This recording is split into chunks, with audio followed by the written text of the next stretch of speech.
इसके आगे अध्याय स्टार्ट करेंगे, कार्य एवं ऊर्जा। चलिए आज देखते हैं कार्य और ऊर्जा क्या होता है। ये कक्षा 11 भौतिक विज्ञान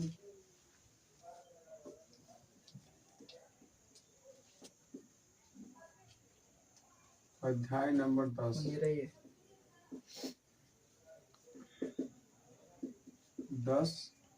कार्य एवं ऊर्जा।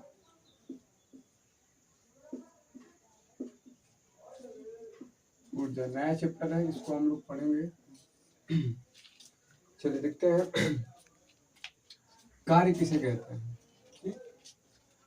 अगर कोई हमारी एक वस्तु है, ये हमारे पास एक पिंड है और पिंड पर हम कोई फोर्स लगाते हैं, कोई बल लगाते हैं और बल लगाकर इसी की दिशा में इसको कुछ दूरी तक विस्थापित कर देते हैं।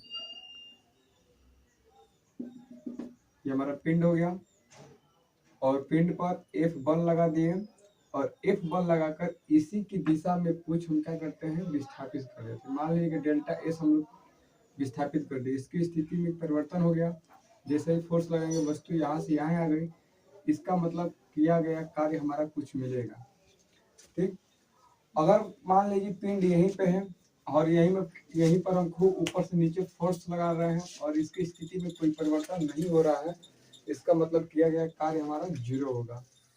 कार्य का मान तभी कुछ आता है, परिणाम तभी कुछ आता है जब उसमें कोई उसकी स्थिति में परिवर्तन हो और कुछ विस्थापन तय किया हो। अगर विस्थापन 0 है, इसका मतलब किया गया कार्य क्या होगा, 0 होगा। तो इस तरीके से कोई पूछेगा अगर हमसे कि कार्य किसे कहते हैं, कार्य डिफिनेशन लिखिएगा। कार्य किसी वस्तु पर बल लगाकर, किसी वस्तु पर बल लगाकर बल की दिशा में विस्थापित करने पर बल एवं विस्थापन के गुणनफल को कार्य कहते हैं। लिखेंगे फिर से हम लोग, किसी वस्तु पर बल लगाकर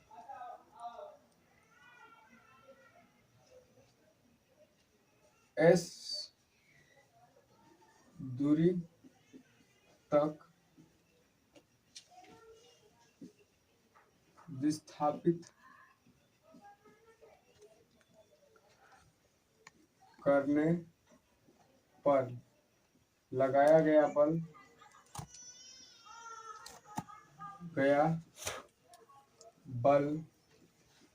तथा विस्थापन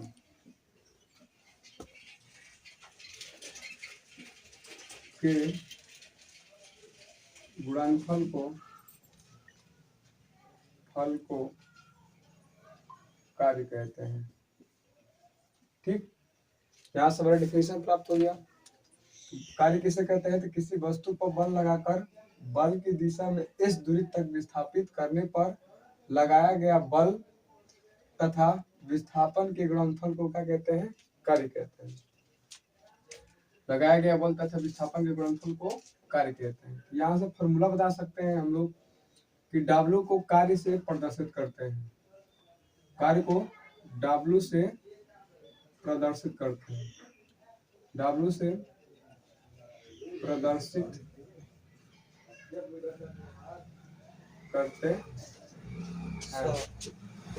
यहाँ से अगर हम W बराबर करेंगे तो W बराबर हो जाएगा लगाया गया बल तथा विस्थापन। तो विस्थापन हमारा कितना तय किया था, S।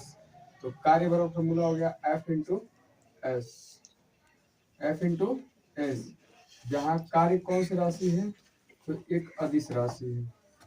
कार्य कौन सी राशि है, एक अदिश राशि है। इसका मतलब जब कार्य करेंगे तो इसकी दिशा कोई नहीं होगी। 11 में आपको हम चैप्टर पढ़ाए थे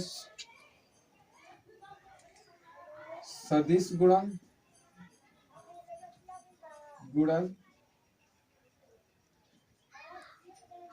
तथा अदिश गुणन। अदिश गुणन गुणा कितने टाइप का होता है? हमारी राशियां हैं, राशियां दो टाइप की होती हैं, एक सदिश राशियां होती हैं, दूसरी अदिश राशियां होती हैं। और पहला हमारा सदिश गुणन है, दूसरा क्या है? अदिश गुणन। जब दो सदिशों का गुणा करने पर जब दो सदिशों का गुणा करने पर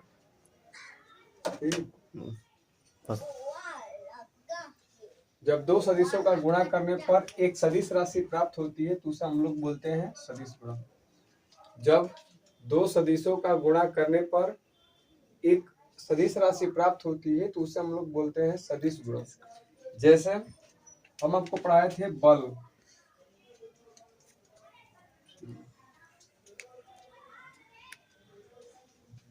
जैसे सदिश गुणन किसे कहते हैं? दो सदिशों का, जैसे मान लीजिए कि दो वेक्टर है, वेक्टर ए तथा वेक्टर बी। ये भी सदिश वेक्टर ए है, ये भी सदिश वेक्टर बी है।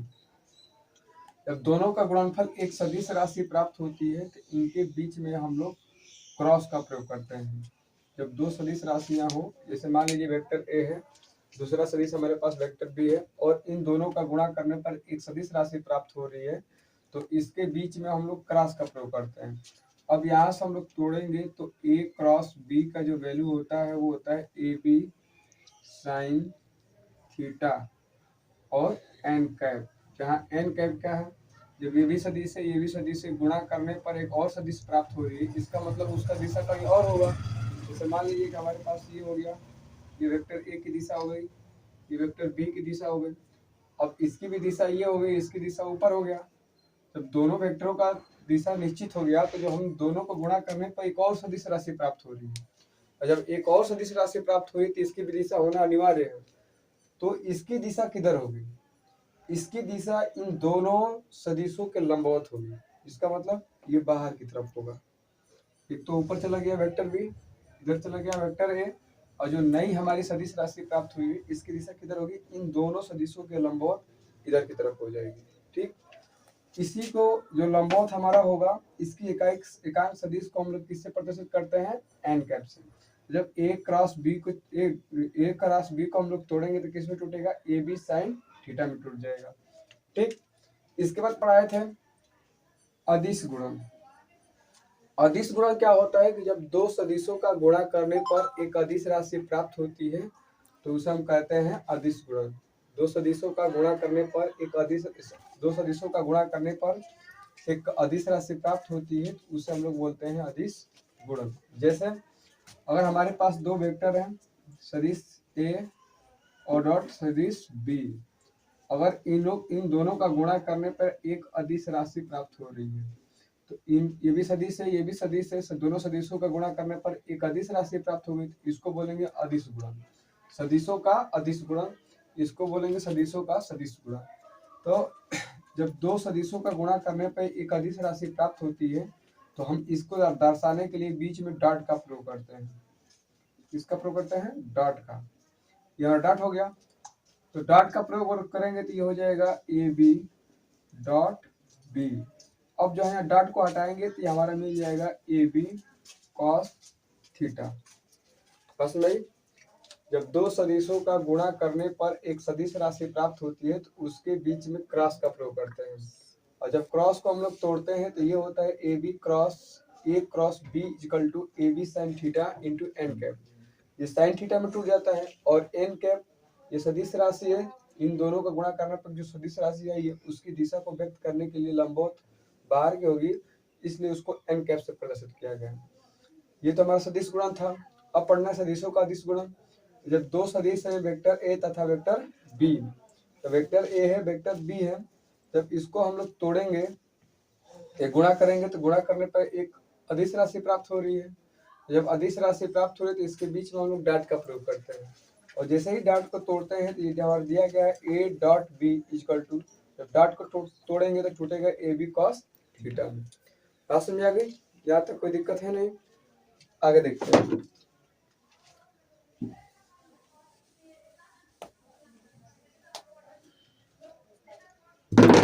यहाँ से देखेंगे कार्य हमारा W है, और W बराबर फॉर्मूला हो गया F इंटू एस, जहाँ F क्या है तो लगाया गया वस्तु पर बल और S क्या है तो विस्थापन।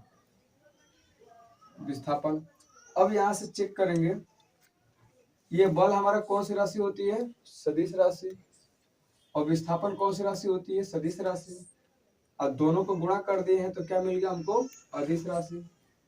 क्या मिल गया अदिश राशि। इसका मतलब ये सदिशों का अदिश गुणन है, सदिशों का अदिश गुणन है। तो यहाँ से जब हम W बराबर तोड़ेंगे तो W बराबर यहाँ डाट दिया गया है, और डाट हमें बताए थे कि AB का थीटा में टूटता है, इसलिए जब W को तोड़ेंगे तो ये मिल जाएगा F into S cos theta. ये हमारा असली फॉर्मूला हो गया। ठीक, बात समझ में आई? बंद कर मिनट। चलिए, अभी तक तो हम लोग कार्य पढ़े हैं, अब पढ़ेंगे कार्य की धीमा तथा मात्रक। आइए पढ़ते हैं। ये हमारे पास है कार्य। कार्य की दो चीजें हमको पढ़नी है, एक तो पढ़ना हमको मात्रक और दूसरा हमको पढ़ना है बीमा। यहाँ हम पढ़ेंगे मात्रक और दूसरा पढ़ेंगे हम लोग बीमा। चलिए ये देखते हैं।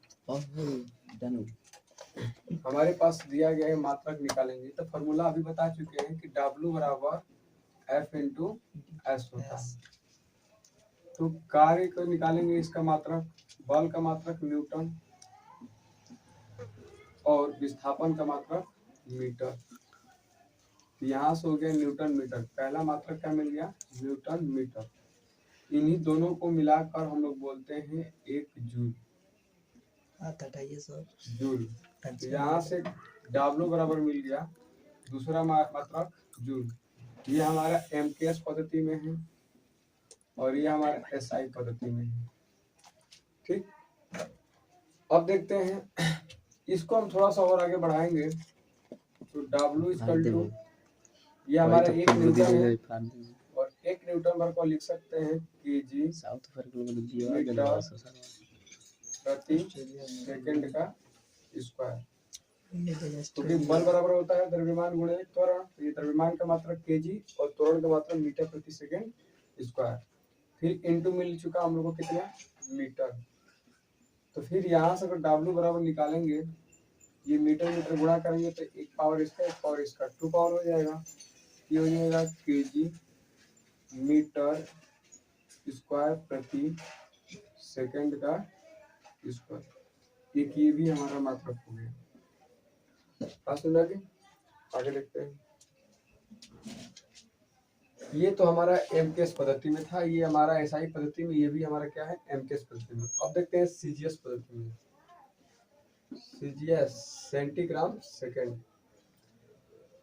अब यहाँ से W बराबर, हमें पता है कि एक न्यूटन को हम लोग क्या बोलते हैं डाइन में पढ़ा जाता है, तो यहाँ से लिख सकते हैं डाइन, और मीटर के अगर बदलेंगे तो क्या हो जाएगा सेंटीमीटर। यहाँ से दूसरा हमारा मात्रक हो गया डाइन सेंटीमीटर। क्या हुआ डाइन सेंटीमीटर। आगे इसी को बढ़ाएंगे तो W बराबर, अब डाइन जो है कितना होता है तो बस इसी को सीजीएस में चेंज कर देंगे तो ये भी हमारा क्या हो जाएगा सीजीएस में हो जाएगा।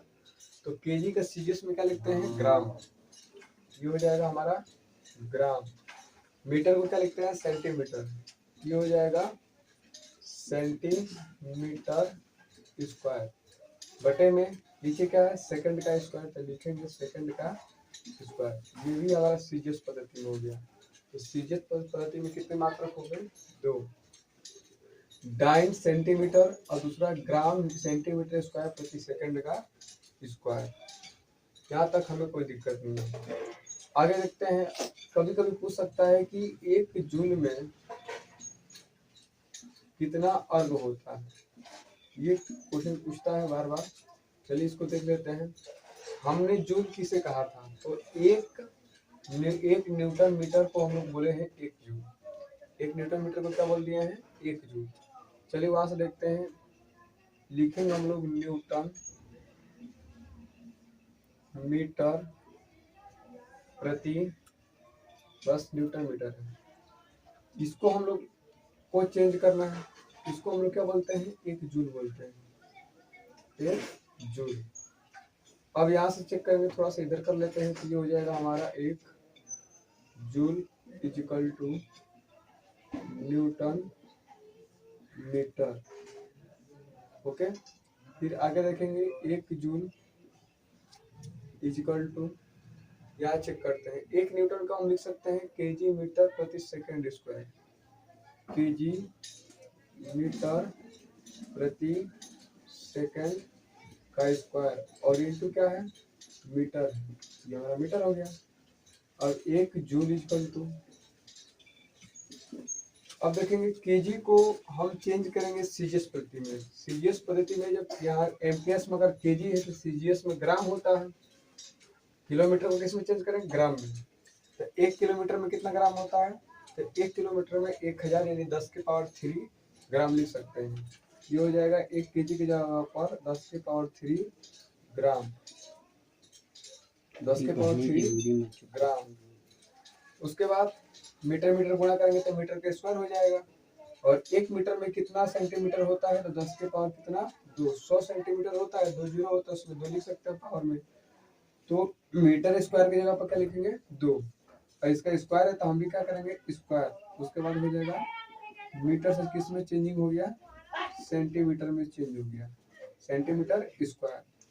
अब देखें आगे, सेकंड तो पहले से ही है, इसको चेंज करने की कोई जरूरत नहीं है, ये हो जाएगा सेकंड स्क्वायर। अब देखेंगे 2 दूना का 4, 4 पावर इसका हो गया और 3 पावर इसका हो गया, और दोनों मल्टीप्लाई में है, दोनों के पावर क्या करेंगे, जोड़ देंगे, क्योंकि बेस क्या है, सेम है, यहाँ भी 10 है, यहाँ भी 10 है, तो हम लोग पावर जोड़ देते हैं। यहाँ से अगर हल करेंगे तो हो जाएगा 1 जूल इज इक्वल टू 10 के पावर 7, ये हो गया 10 के पावर 7, ये हो गया, उसके बाद ग्राम, उसके बाद हमको मिल गया सेंटीमीटर स्क्वायर और प्रति सेकंड, और ग्राम सेंटीमीटर स्क्वायर प्रति सेकंड स्क्वायर को हम लोग बोलते हैं अर्ग। क्या बोलते हैं, अर्ग। तो 1 जूल बराबर 10 के पावर 7, और इन सब की जगह पर लिखेंगे ग्राम सेंटीमीटर स्क्वायर प्रति सेकंड स्क्वायर की जगह पर लिखेंगे अर्ग। तो हमारा एक सूत्र मिल के आया कि 1 जूल में कितना अर्ग होता है, तो 1 जूल बराबर 10 के पावर 7 अर्ग होता है। ठीक, तो इस तरीके से जो हमारा ग्राम सेंटीमीटर स्क्वायर प्रति सेकंड स्क्वायर है, इसको बराबर हम क्या लिख सकते हैं, अर्ग लिख सकते हैं। देखिए कार्य के कितने मात्रक हो गए, कार्य के कई सारे मात्रक हैं। पहला न्यूटन मीटर, पहला मात्रक, दूसरा इसी को 1 जूल बोलते हैं, फिर इसको तोड़ेंगे तो केजी मीटर स्क्वायर प्रति सेकंड स्क्वायर, उसके बाद डाइन सेंटीमीटर, उसके डाइन को तोड़ेंगे तो ग्राम सेंटीमीटर स्क्वायर प्रति सेकंड स्क्वायर, और एक मात्रक आ गया नया वाला अर्ग। ये कई बार पूछा गया है कि 1 जूल में कितना अर्ग होते हैं, तो आपको सिखा चुके हैं कि 1 जूल में कैसे 10 के पावर 7 अर्ग होता है, ये पूरा हम आपको लिख के बता चुके हैं। समझ गई, चलिए।